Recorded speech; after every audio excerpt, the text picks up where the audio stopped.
Gosh, yes, I am so very excited. We're back since pre-COVID. We are back in the jail, and it has been awesome, just so wonderful. I'm just, just with the inmates, they are excited, and the word is getting out. When we first went in, we're limited to 15, right, inmates per class. We have 3 going currently. And so some would show and some would not show up. But then when the others will go back and talk about it, oh my goodness, they are piling in. It is so wonderful. And I can see growth. So what are some of the things that these classes, what are you offering? We are offering, we just completed responsible thinking. So we're in responsible thinking. We're teaching them about thinking errors. Why are they thinking the thoughts that they do? Where is that taking you, and how do you change your thought process? So we had 5 weeks of that. We graduated them, and we even took pictures of them getting their certificates, and they were so excited. I asked them, I said, we can wipe your faces out. We do not have to show your faces. And they said, no, there's no shame in change. So there you have it. So their pictures are on our website. You can see them graduating. They're smiling about it. They love it. And they're taking it serious. We're the first group that's in there. Nobody else has been in there. So we were the only ones in there bringing training. And I will tell you now, and I say this to these guys and gals also, are you coming because you just want to get out your cell, or are you coming because you want to learn? Yeah. And some were honest up front. They said, I just need to get out of my cell. But I'm so glad that I did, because this is really good stuff. And they are growing from it. And they're holding each other accountable. I love it. I had a class this morning, amazing, and we were talking about, this was an interesting conversation, that there's a difference between breaking the law and committing a crime. Difference between breaking the law and committing a crime. That's an interesting question. That's what I thought. So we were talking, we're now talking about values, right? And so we were talking about the ripple effect of your actions.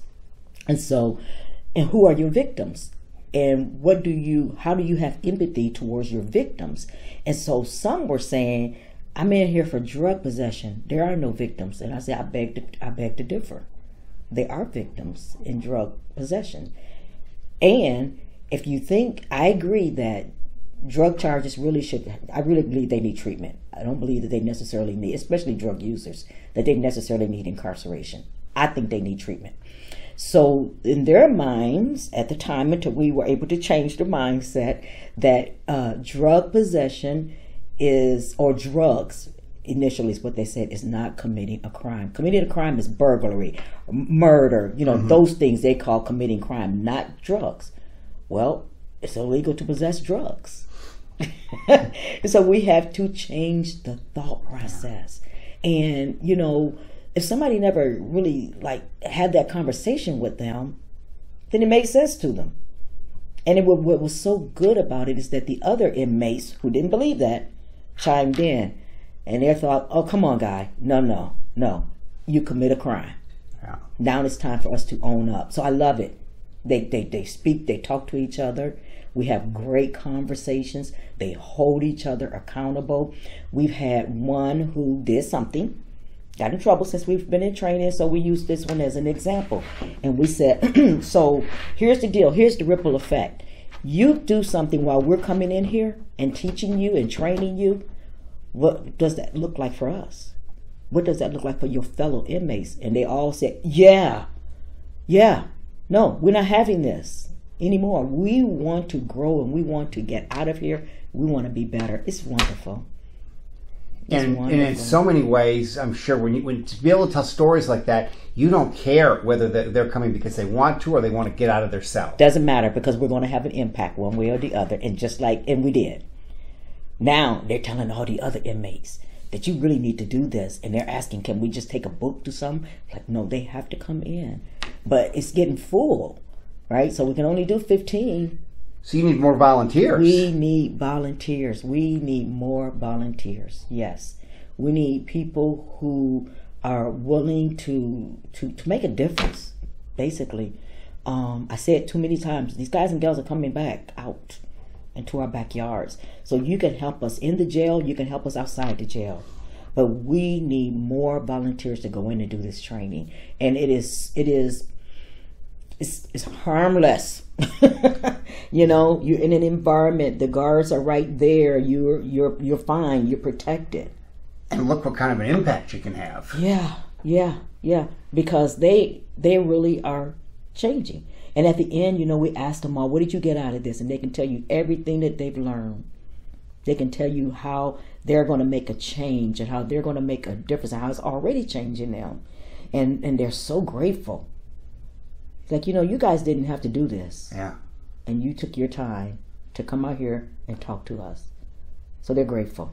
So you need volunteers. You need people who can become donors. We need, oh gosh, yes. We need volunteers.